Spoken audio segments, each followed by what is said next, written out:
even though you were homeschooled, I think you said you were bullied. Is that something that you related to? And absolutely. I mean, I realized shortly after, and I realize now more than I did in the moment, but it's something that everybody goes through, regardless of who they are, where they're from, what they do. And obviously when you're in it, you feel like you're the only person that's ever felt any of those feelings before.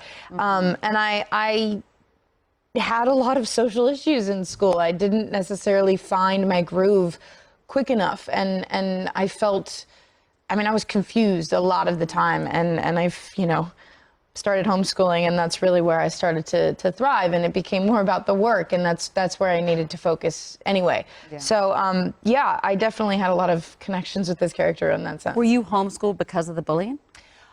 Well, coincidentally and sort of conveniently, my schedule was picking up around the same time, so it was kind of like, wow, this seems like the best option. But yeah, it was that, and it was work as well.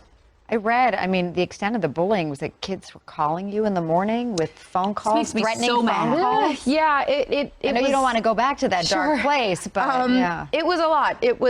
I remember feeling like I thought this stuff was only supposed to happen in the movies, where you'd get a call at the same exact time every single morning, same kids, you didn't know who they were, to the point where my parents were staying home, leaving work late just to pick up the phone and see if they could figure out who it was and what it was.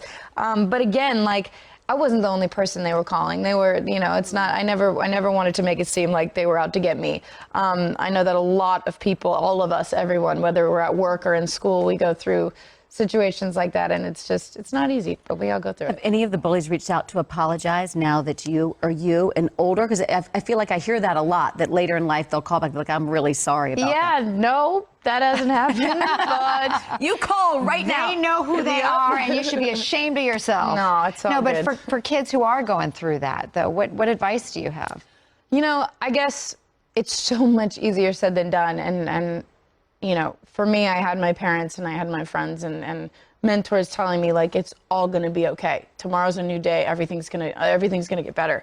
And in that moment, again, that's the last thing you want to hear. But I guess if you could just say to those people, like, there is a light at the end of the tunnel. You might not see it for a while, but it's there. And just know that life is messy, and this is all a part of growing up. And even though it seems like it's the hardest thing to understand, it is what it is.